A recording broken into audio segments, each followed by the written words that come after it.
Welcome to Offbeat, the light side of law enforcement, part of the Treehouse Podcast Network. I'm your host, retired Officer Steve Rutherford. Co-host for today, Detective Curtis Hadley. Great to be here, guys. And we're joined by two guests in studio. We're joined by Tim McNicholas. Yes, sir. And Adam Coleman. Hello. So welcome, gentlemen. Thanks for having us. So Curtis, welcome back. Oh, thanks, sir. Joanne and I discussed on the last show that you've been all over the country and even out of the country. We did a lot of traveling this year, so we're done. I think I'm going to stay stateside for a while. So. Okay. Well, very good. You still get paid with all this traveling you've been doing? Not from you, no. Still doing it for free. But no, as far as, I had plenty of vacation. So. Ouch. I was wondering. The conversation came up whether or not you were still getting paid by Fort Worth since you've been all over the place. You would think so, but no. We had a little bit of vacation. We really needed to drop out. So, and my wife as well. So we decided just to knock it out this year. We had a lot of weddings, a lot of people to go see. So, well, and you went down to Cancun on special assignment for us. Yes, I did. And I was kind of worried you were going to call me while I was in Boston, so I kept turning my phone off most of the time. Renee's like, if he calls, I swear. The thought did cross my mind. I knew it would too. She's like, you better not call. I was like, I won't answer. I swear. You wouldn't answer? I would answer, just not let her see it. You would answer. You would have answered, right? I would have probably picked up and go, hey, Sarge, what's up? Yeah, I can help you with. So we wouldn't know it was you. Then we could have figured it out. Okay. So where do I sign up for this special assignment in Cancun?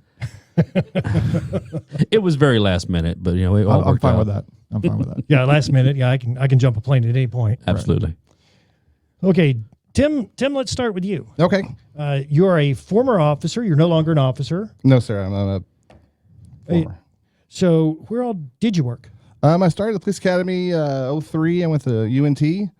And then after I graduated there, I started out at Marshall Creek, which is over by Trophy Club, and I think Roanoke eventually annexed it in. And then I went to Precinct 4 Constable's Office for Denton County, and then moved over to Lake Dallas, and then Runway Bay. Then I finished up at Precinct 4 again for Denton County. So all over North Texas. Yeah, I guess I consider one of those gypsy cops that just jump from place to place to place until I find someone that actually can stand me long enough to have me there. So you never found one? No. He's still looking, gosh. Still looking. If you're hiring, reach out to. Yeah. So what all opportunities did you have during your career? I was a canine officer for about 3 years. When I was at Lake Dallas, I specialized in narcotics. Worked under a gentleman that used to be a lieutenant for the Denton County Narcotics Task Force, Paul Jaworski. He taught me pretty much everything I know about dealing with dopers and finding dope and seeking the dopers and stopping every car that didn't have a license plate light or tail light. Absolutely. Interdiction work, yeah. Yeah. Well, very good. And Adam, what agency do you work for? Fort Worth. Fort Worth. Best one at. Yep. I've not heard anybody complain about Fort Worth. No, you can't complain about it. As a matter of fact, recently Karen and I were at the Fort Worth Police Department Awards ceremony. Oh, were you? So Fort Worth, yeah. I didn't get invited to that. I was probably out of town. Yeah. Well, it was a very nice ceremony. So if you're listening, you're one of the recipients of the awards. Congratulations. It was kind of neat. We gave away the Dwayne Frito Service Award. Oh, okay. So that's always special. That's special to our family. So it's, you guys have a great department. Now, Adam, how long have you worked for Fort Worth? 19 years. And what opportunities have you had? Started off in patrol on West Side midnights, and then went to evenings for about 2 years, and then did a short 2 years with bike patrol downtown, and then now I'm an MPO downtown still. Very good. And what is MPO? It's a neighborhood police officer, so we kind of like the beat managers, community liaison, PR, non-producing officer, whatever you want to call us. That's what we call them, Yeah. non-producing. Yeah, Hey, I've been one of those. I fight that. And I still stand. Wow. No, my position, I was crime prevention / public relations / public information officer. I was the do everything guy that just went out and talked to folks. Well, the good thing about MPOs is they can really smooth something over because they have the time to go to stay two homeowners that aren't getting along and talk to them for an hour or two and get to know them. Patrol guys don't have that luxury. We get there, we've got 30 seconds to meet them, and then we're out the door and trying to get our stuff to the next call. So MPOs are very vital. Yeah, true story. And I even found in my position that I enjoyed actually having that time, that luxury to be able to carry on conversations with folks and made a lot of friends that way. There was just too many meetings for me. I could never do it because it was like meeting after meeting, like 4 meetings a week. I was like, I couldn't do it. So I was good where I was at. It all depends on your beat. I mean, you could have tons of meetings or hardly any meetings at all. It depends. I'm downtown, so it's all my meetings are during the day. Yeah. So it's fine for me. Good deal. Yeah, that's a good schedule. All right, Tim, we were talking about some of the different adventures you had during your law enforcement career. Have you ever felt like someone was shining a light on you? As a matter of fact, I have. One of my stops, I pulled a car over. It was late at night for, of course, no license plate light. Walking up to the car, looking in the back window. There's 3 occupants, 2 females in the front, male in the back. I walk up, shine my flashlight, see a joint on the floor. So automatically the car's mine. Yeah, you're I'm in that car right now. They just don't know it yet. And so get the driver's license from the girl. Go back there, get her story, pull the other one out, get her story. Then I go, who's the guy in the back seat? So I get his ID, pull him out. And I'm looking at the ID and I can't get a hit through dispatch. It doesn't exist. And the more I'm looking at the ID, he's wearing the exact same clothes that he has on right now. Awesome. And I was like, shirt. So I kept looking at the ID. I'm looking at him and I was like, what's the coincidence of him wearing the same coat to take his driver's license picture that he's wearing right now? It's his favorite coat. Yeah. Yeah. And so I tell him to turn around and I'm patting him down. I find his wallet and I pull it out and I go to pull out his real ID. And he kept looking around and boom, took off running. So I threw the wallet and I'm chasing him. I'm pumping my arms back and forth like this, trying to get him. And the whole time I'm running, there's a bright light at the end of the school that's just blinding me and I can't see. And he falls down. So now I think I got him now. So I run and the light blinded me and I ran to the back of him. And then, so he's running with me on top of him, trying to get him to fall. And then our sergeant tackles us, both of us. And then we go on this chain link fence and get all tangled up. It's a team tackle. Yeah. And then later I get him in the car. My sergeant's like, what the hell were you doing? I go, that light wasn't blinding you? He goes, I didn't see a light. So after I get him booked in, I drive back down to the school and I'm looking around. I was like, where's that light out? Well, it turned out I had my flashlight under my arm. And when he took off running, I just dropped it and caught it. So the whole time I'm pumping my arms, I'm blinding myself with my own flashlight. He didn't even know it was himself. Didn't even know, because that adrenaline kicks in when they start running. Oh, yeah. Yeah, so, automatically that flashlight in the arm, you just let go when it falls, hit your hand. And Was it the older style, like the long ones? Or was it long mag lights. Because I think most of us nowadays that have the shorter ones there, I guess, where they little mini have you ever string had light. one of those things turn on and not realize it, and like 10 minutes goes by, you're like, man, it's kind of warm on the side before you know your whole side's burning. Whew. So you're running, getting tunnel vision and then blind spot. Tunnel vision, blind spot. Tunnel vision. That's pretty much what it is. And I was like, man, where's this light coming from?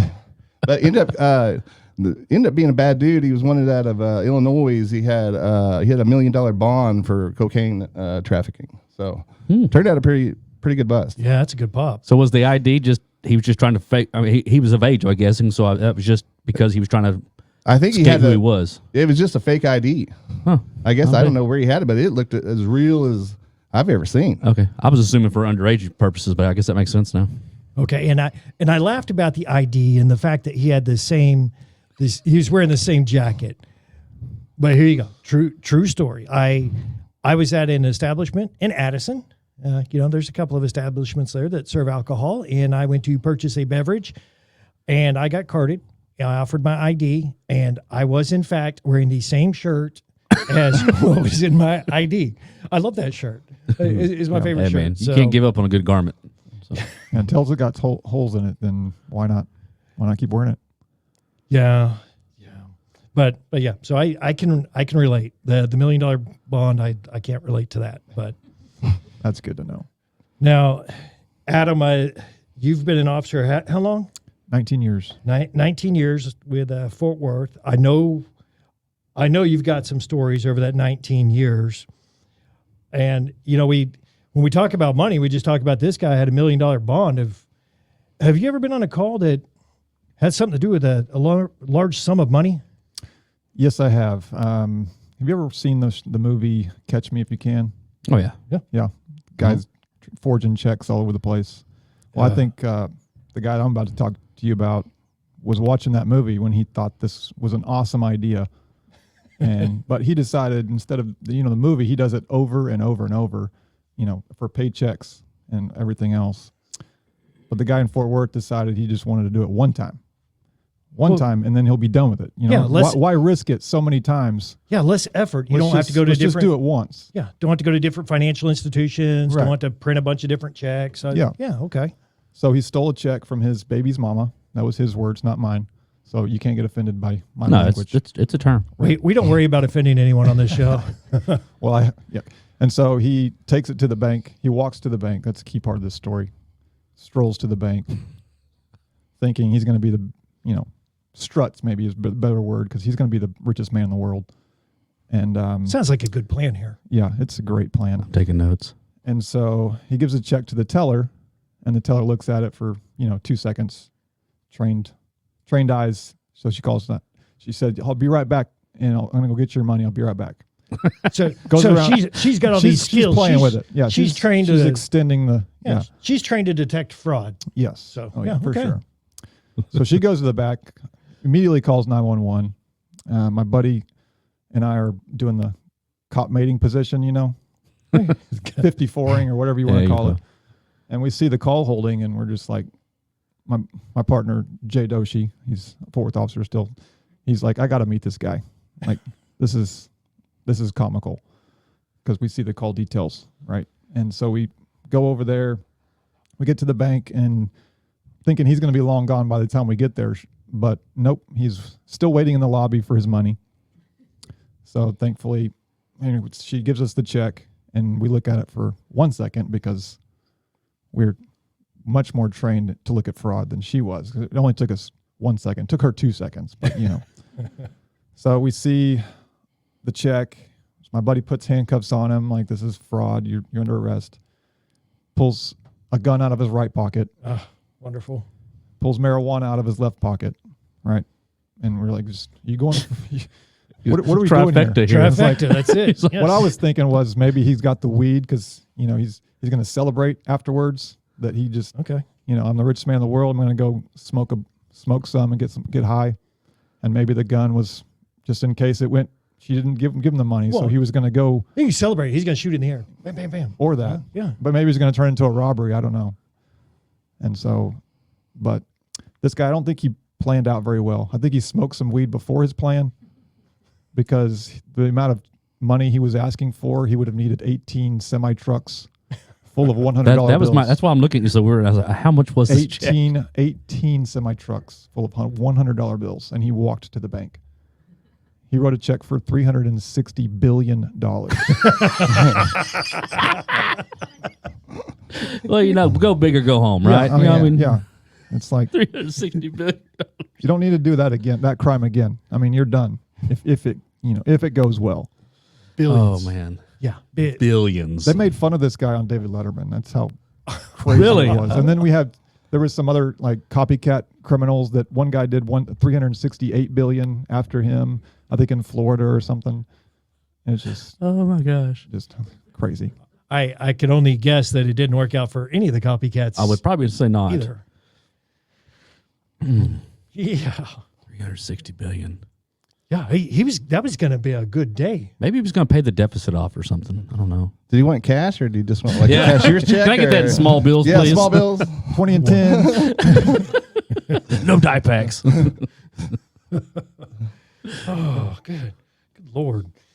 All right, Tim, you've run into a complication making an arrest before. Is that correct? I did. I had a noise complaint at a party, in an apartment complex, and so me and my sergeant get there. There's probably about 15, 20 guys there. I don't really remember And so we collect everybody's ID, and I got it up on the kitchen counter, and I'm calling it into dispatch because this is too many people to run through over the radio. And so she calls me back and goes, well, you got probably about 10 that have warrants out of Dallas. And then they go, we got one guy there has a warrant out of Lake Dallas. And I go, great, I'll grab him. What's his name? And you were working for Lake Dallas at the time, right? Yes, sir. I was working Lake Dallas at the time. Yeah, your own agency's warrant. So yeah, and I was like, well, I'll just take him since it's our agency. And so she tells me the name, and I remember it's Brian something. That's all I can remember. And I see an ID that says Brian, and I just last name sound kind of like what she said. So I picked it up and I go, where's this guy? Where's this guy at? Where's this guy? They go, oh, he's the one throwing up in the bathroom. I'm like, no, I want someone different. Yeah, I go, do we have someone that's not throwing up in the bathroom then? And so me and the sergeant go back there and we get him and handcuff him. He's all groggy, and both of us have to put him in the car.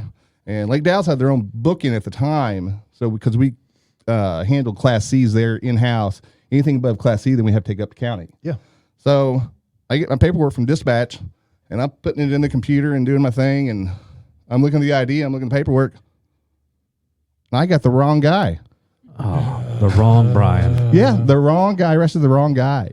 So imagine me sitting there for about 2 minutes thinking about what I'm going to say to my sergeant when I make this phone call. Was, yeah, what are my options? Yeah, dear sergeant. And so I call him, and I go, Paul, I effed up, buddy. He goes, what'd you do? And I go, I arrested the wrong guy. He goes, how'd you do that? I go, well, he had the same first name and his last name was similar. And he was under 21. So he goes, hold on a second, I'll be right there. And he goes, let's have a little meeting. So we had a little meeting, and he was like, what we'll do, we'll call his parents. He's under 21, but over 18. We'll release him to him and write him a ticket for minor consumption. And I was like, oh, none the wiser. None the wiser. And he goes, we'll just keep it between us. He goes, we fixed it. He goes, don't do it again. He didn't tell you to go find the other Brian? No. He's still talking. Once He's still at large. Yeah. That Brian's still at large on a Class C out of Lake Dallas, probably. Brian, if you're listening, please turn yourself in. Yeah. Yeah, wait. Once is enough. Don't try to go get him the same night. No. Give up at that point. All right, guys, we'll be back.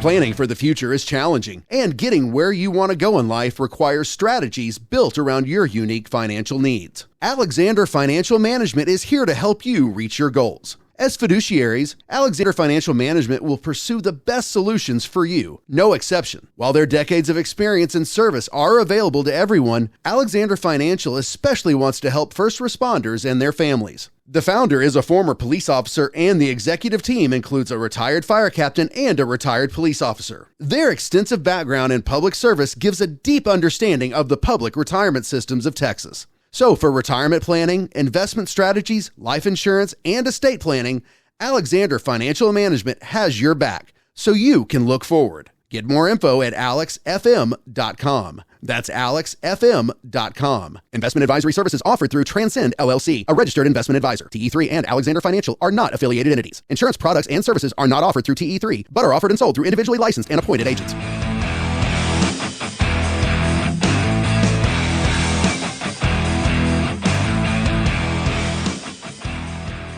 Welcome back. Welcome back to Offbeat, the light side of law enforcement.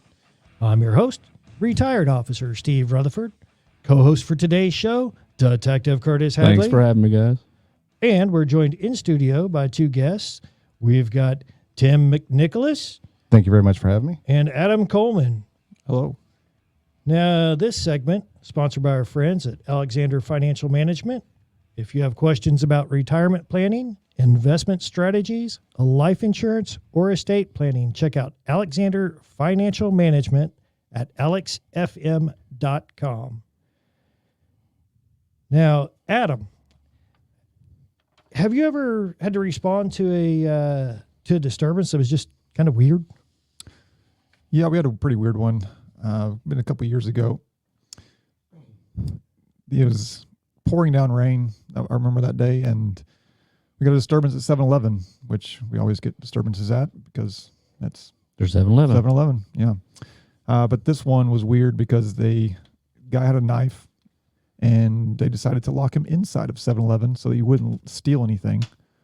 So let's keep the threat, close to our chest. There you go. And not kick him out of the store. So you just lock him Yeah. inside. So he can't steal anything. He can consume a whole lot of stuff. Right. But Or hurt somebody. Yeah. yeah. So So there were other people inside the store? oh yes. Oh, Yes. gosh. Yeah. Okay. I missed that part. I thought we just, I mean, it's open for business. I thought we trapped this guy. I Oh. thought everybody ran out and we locked It him was in. like reverse jail. Yeah. It's like, what's this? Citizens arrest. He's just got the largest commissary account known to man because he's got a whole 7-Eleven to himself. But okay, so we locked him in the store with a knife with customers. Yep. What could possibly go wrong? Absolutely nothing. Yeah. And the first officer there was a rookie, so I'm sure it's going to go really well from here. But so I'm the third officer.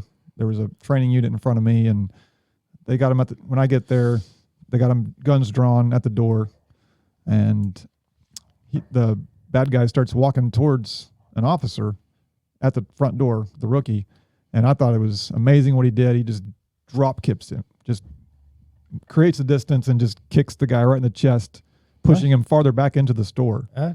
Right. And so we're all soaking wet, and we all go into the store now. We're kind of surrounding him. He's on the ground, and there's 7-Eleven employees, store, clients watching all of this go down. And we realize it's not really a knife. It's more of a landscaping stake, right? It's not a, Hey, man. it's not a, Hey. Still deadly in this matter. yes. Hey. But not super sharp. And so we were like, well, he wasn't responding to any verbal commands. It was just like, he was just crazy. And so we were like, well, let's just grab his hand and try to disarm him. We're not going to shoot him for this thing. And go hands on. Yeah. And so we put all our weapons up, and all three of us kind of jump on him at the same time and smash him onto the ground. Well, we didn't know, but he had a really large bottle of lotion in his front pocket that did not have a lid on it. It got smashed and was all over the floor. So we're wet. We have lotion on ourselves. There's lotion all over the floor, and he's fighting us. There's 3 of us, so 4 total. And then it's probably on YouTube somewhere, us wrestling around with this guy with lotion flying everywhere. Didn't they charge? Don't they charge for wrestling matches to go watch people? Yes. Oil or whatever? Yeah, that's probably. Jello, I believe. Jello. I don't know why, Adam, but I straight went to colostomy bag when you said it was under his jacket. I thought, oh my God, please don't be that. So I'm glad it was lotion. I'm so Yes, glad it was lotion. yeah. It smelled kind of nice.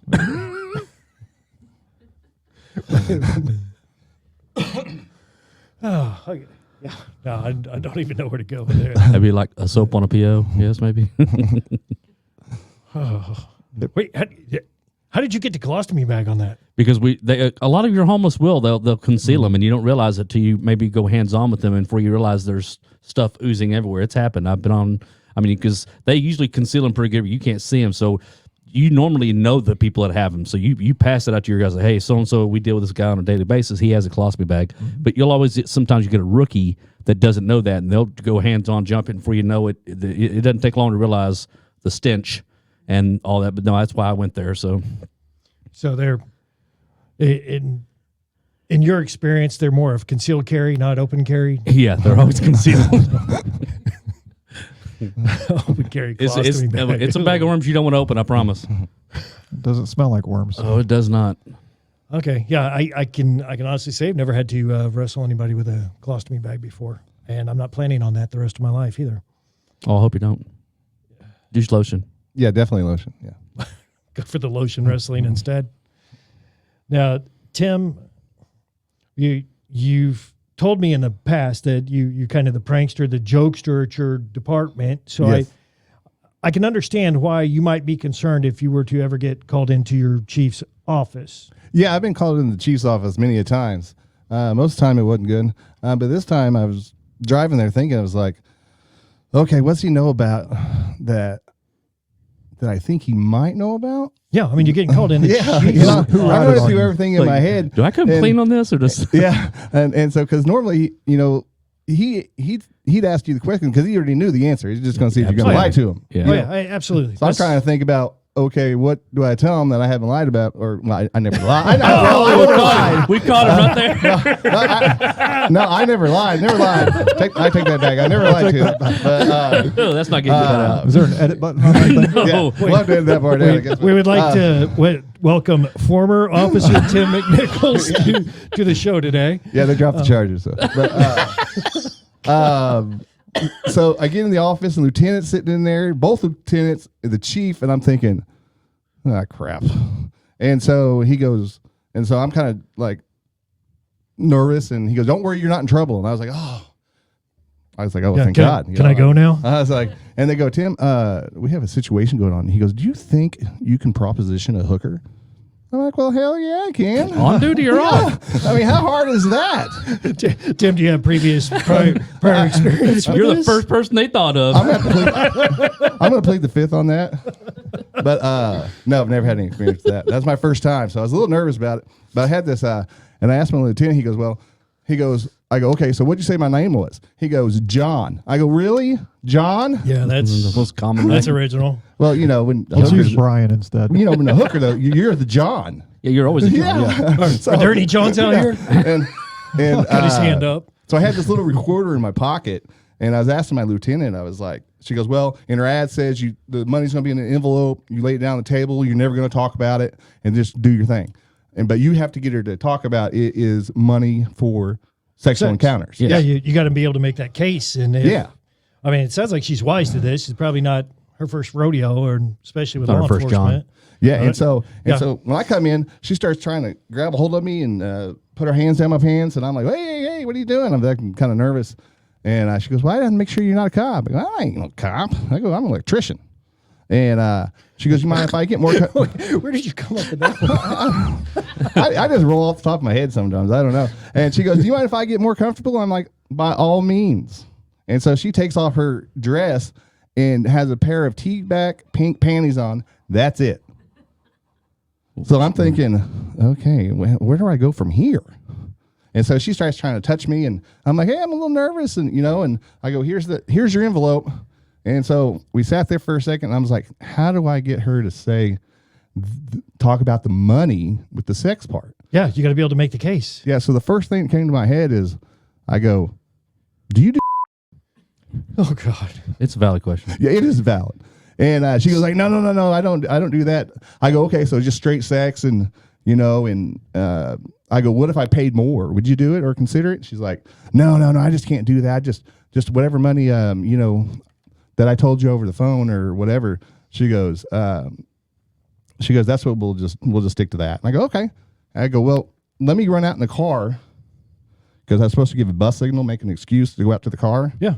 And the only thing I can think of is like, I got this glowing condom that I'd like to wear.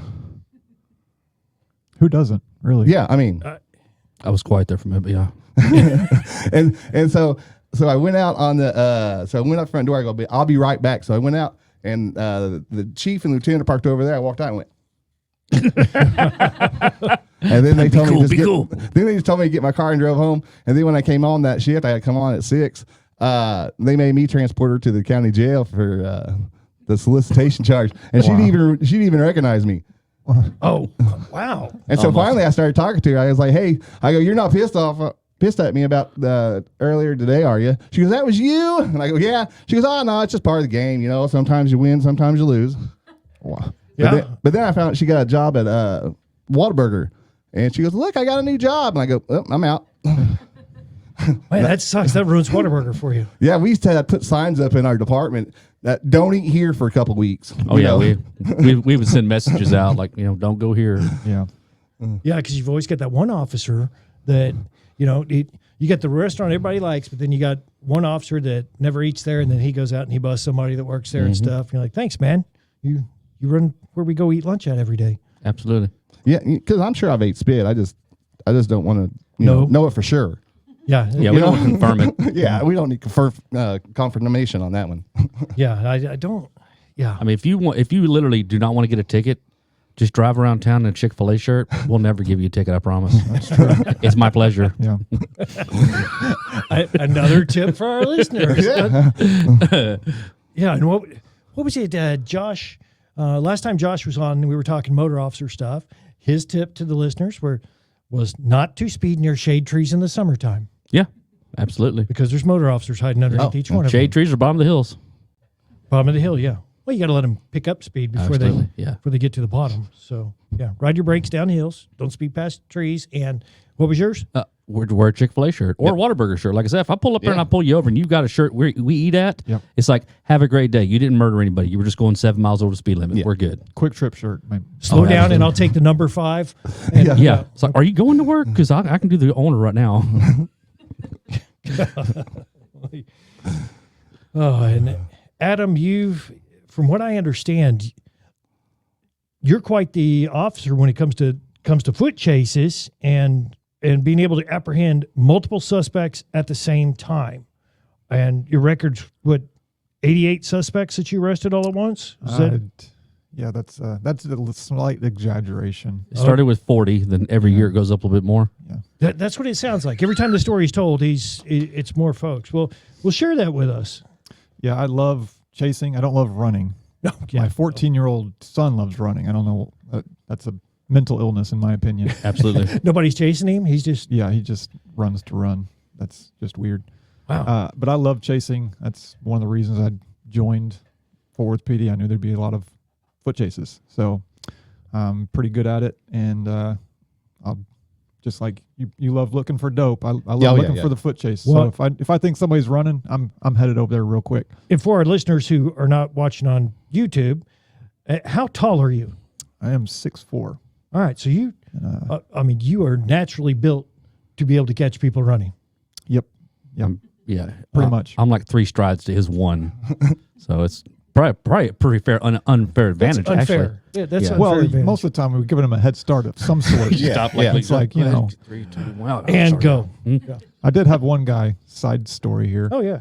He was in a house squatting. So we move him out to the driveway and start talking to him, getting his ID. And then all of a sudden he just takes off running down the street. And he was probably 20 years older than I was. This was about 10 years ago when I was really fast. Now I'm really kind of slowing down these days. But I had already done my workout that morning and I was super fresh still. And so he takes off running down the street, not like jumping fences, but just right down the middle of the street. And so I just start talking trash to this guy. I'm like, dude, how far are we going to go? I can go 3 miles if we want to. Like, let's just keep talking. I'm just jogging behind him and until he just gives up. And They're working out together. But, yeah. So anyways, this marshal got in a chase of a stolen vehicle and there was 4 teenagers in it. And it's probably their first stolen car. I don't know because they didn't know what they were doing. But they pull over. Amateurs. All 4 of them jump out. Their Crocs and slides go flying everywhere. So they're all barefoot now. And they go, all 4 of them take off to the backyard of this house, right? And I passed the marshal on foot because he was slower than I was. Because he was wearing his Crocs? He was, yeah. He didn't put him in sports mode. So Full that's the key. full drive, When you're running baby. from the police, you need to put them in sports mode. Yep. There's a key to all your listeners. See? It's another good tip. Yeah. Put the Crocs in sport mode if you're going to run from officers. Yeah. So we get to the back fence, and 3 of them made it over. The short, fat kid didn't make it over before I grabbed him, put him on the ground. Poor guy. I mean, you got to be faster than the slowest guy. So that's the rule. So I put handcuffs on him, and then the marshal runs up, and so I'm like, here, you got this? Like, I'm going to give you this guy because there's 3 more running still, and I got to go. So I give him to him, and I jump the fence and chasing them some more, and they continue to stay together like idiots. And Is that another tip? yes, Always split up. man. What are y'all doing? So I catch the next guy. Safety in numbers. And one reason not I'm a marathon. fast, one reason I'm fast is I don't carry tons of handcuffs like some of these high speed guys. And so I caught the next guy, put handcuffs on him, and the other 2 were in the bushes hiding, not hiding very well. But I'm like, hey, get over here. And they complied. I don't know why you would run from the police and then do what they say. Right. It just didn't make any sense to me. This must have been their first heist. Yeah. Definitely. So they come out of the bushes, and so now I got 3 more guys, and I'm getting on the radio like, I need some help Yeah, over I need here. I more ran out of cuffs." handcuffs. And now the story becomes, that's every time this one guy tells a story, he's like, did you tell him about the time you caught 8 guys from that stolen car? I'm like, no, it was 4 morons, and it was easy. Every time the story gets told, there's Yeah. more. And they just add it. Becomes a clown car at this point. Yeah. That's like 110. What? It might even go up by There's the a time it school bus airs. full By of next week when we air this, it'll go up to 114. Yeah. So Well, and I can see it. You got the marshal. You're running faster than him. You just keep chasing people, and I'm almost envisioning, almost like a video game where you got to get all the coins or whatever, and he's just got them stacked up, and every so often, every so often he's got a guy cuffed up, leaned up against the wall, and the marshal just comes, collects them all, and yeah, good deal. Now again, it's still unfair advantage that you're so tall. I was never a good runner. Curtis, you? Oh no, I'm not built for speed. I promise you. More endurance. Well, in law enforcement, that's why they gave us cars, right? Yeah, but I mean, I think we all were in academy at one point in time. They ran us to the point where you're almost, I almost died every day when they ran us. But it was only 3 miles. But I mean, it was enough. It was enough. Well, I was the guy that had to push the person that was slow. And And they always put the Thank short you, kid. thank you. We appreciate Like, that. yeah, I for literally- there someone was like like this- you, Yeah. it's a jog. For me, it's just I'm running for my life. Right. I I was literally told to push this lady that could not keep up. Yes. And she was probably 4'2", and so I was running like this. Yeah. And it was not comfortable. Just pick her up underneath your arm and just just keep carry her. running. She's only 4'2". Why not? I think at the time I had one. We had another officer. Had a guy bail out on him on a traffic stop, and the guy went and he had bedded down behind a warehouse area in our city. And I walked out between 2 warehouses, and this guy was laying in this really tall grass. I could hear him breathing. It was nighttime and very, very quiet out. And I'm like, he's right over there. And I knew as soon as I jumped out, he was going to jump up and take off. And sure enough, he did. And I chased him, and he and I were exactly the same damn speed. I was just 10 feet behind him, yelling at him and all that. I wasn't gaining any ground. He wasn't pulling away. And then finally he got tired before I did. And Well, thank God if you you're going to stopped. get in a good chase, it's always the day you went heavy on legs. Because I had buddies that used to do that. They would go heavy on legs, and all of a sudden they would go on a foot chase. So real quick story, I know we're running out of time, but a buddy of mine had gotten to a chase. And he goes to the Walgreens, and it's just a simple prisoner pickup, and all of a sudden he gets on the radio and is like, one on the ground. So we all start herding towards him. And as we get there, I see him walking like a baby giraffe. Had just been born. His legs are locking up on him as he's trying to walk. And the guy that's getting away from him is just speed walking. So I get out in the car, and I'm like, that guy? He's like, yeah, that's him right there. I'm like, he's walking. So I It's still on the ground, though. I still get up there, and I put the cuffs on. I was like, stop, sir. And then my buddy shows up. He's like, I can't move my legs. But it was like 8 feet between them. Stop. I'm the police. And just slow speed. Yeah. foot chase. Good thing the penal code doesn't say anything about how fast they were going. Just he was trying to get away.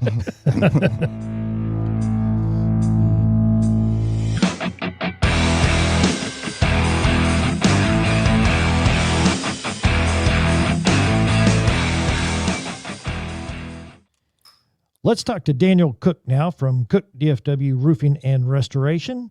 833 Cook DFW is the phone number. The website is cookdfw.com. Now, Daniel, how long should a roof last? Well, Steve, that's a loaded question, man. If you live in certain parts of the country with their environment and their conditions, a roof can last 25, 30 years. I've actually met customers in other parts of the country that their roof is 40 years old. But unfortunately, when you live in the North Texas area, you have conditions that are not acceptable to have roofs last extremely long. So the average lifespan in DFW is 7.5 years on your roof. And that means that we have huge weather events, hail, wind, tornadoes, ice, extreme heat. And so all that takes a severe beating to your roof. And so with all those conditions and everything else put together, the roofs here just don't last, like they could. And so that's why you have to be so much more cautious about how do you handle your roof and how do you protect your home? Give Daniel a call at Cook DFW Roofing and Restoration for any of those roofing, remodeling, or restoration needs. The number's 833-COOK-DFW. The website is cookdfw.com. Be sure to ask them about their free first responder upgrade.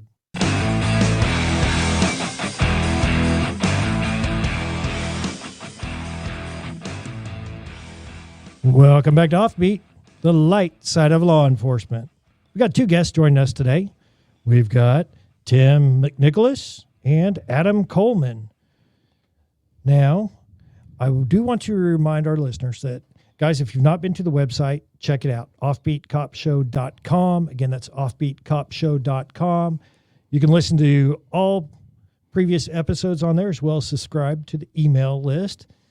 Also, if you're an officer and you've got a funny story you want to come on the show and share with our listeners, send us an email, offbeatcopshow@gmail.com. Again, that's offbeatcopshow@gmail.com.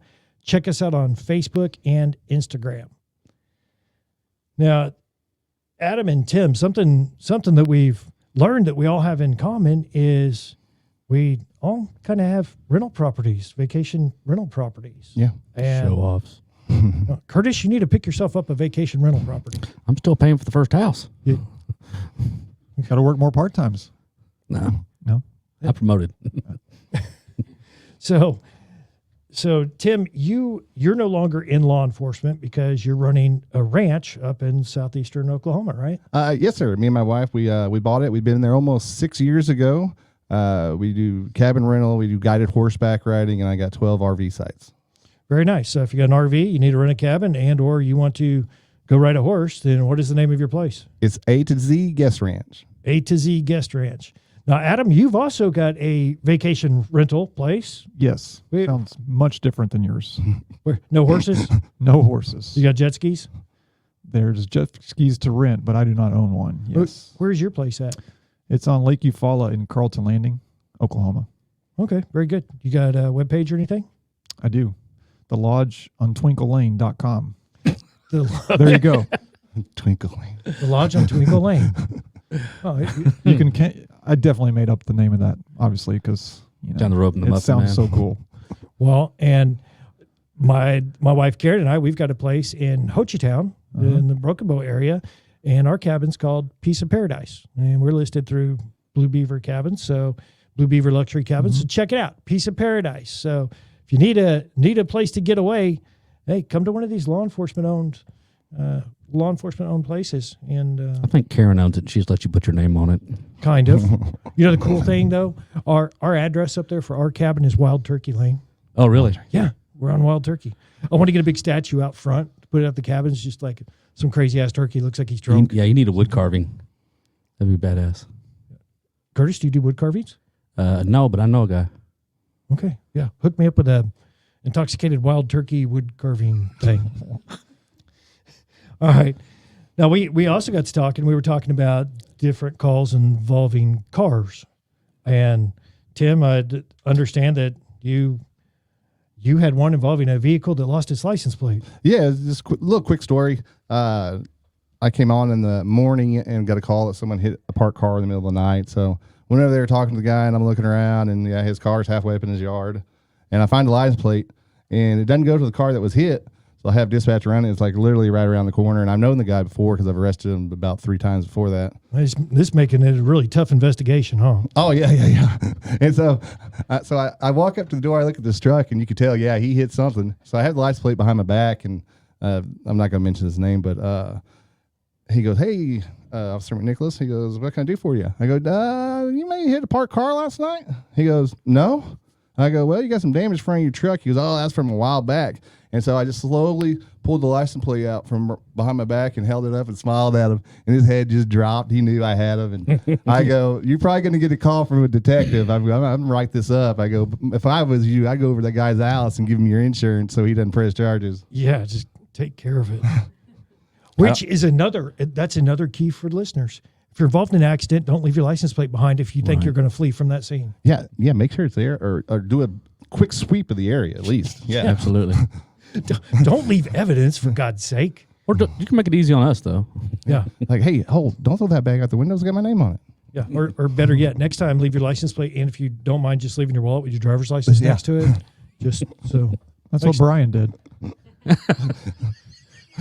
The wrong Brian. Oh yeah. Just have a throw down Brian driver's license. And just put it at the crime scene and walk away. All right, now Adam, you've also encountered a stranded motorist, so to speak. Yeah, another drunk driver. I guess he hit a curb or something. Something deflated both driver's side tires, and so he pulls over into a parking lot to fix the problem. And we get called for stranded motorist. I go out there. He's very intoxicated. Thankfully, not behind the wheel anymore, but he's got his spare pulled out of the trunk and his jack. And I'm like, looks like you need a wrecker. And he's like, no, I think I can figure this out. And he's got his confused but very thoughtful face on, and I can see the motor is turning, but nothing productive is coming out. Yeah. And he says, I think I'll just rotate them. One spare, 2 flat tires. There you go. That's a And I'm sound like, theory. No, you need a wrecker, and you need to go to jail for public intoxication. That's a good theory. I mean, that could save money on buying new tires for your car. Well, I mean, if you just put on the rotate right, 'em. if you put on the right side and don't turn left, I think it might work. I don't know. There's an algorithm there. I'm not really good with math, but You should have told him, hey, you know what? If you flatten all 4, then then it's completely equal. Yeah. Huh, Smooth ride home. rotating your tires. That solves your problem from 2 flats and only 1 spare. I never knew that. That's good to know. it is. All right, guys, that's what we got for today's show. Appreciate you guys being here today. Thanks for coming on. Thanks for having us. Yeah, I appreciate you inviting me out. Absolutely. Guys, until next time, stay safe and watch each other 6.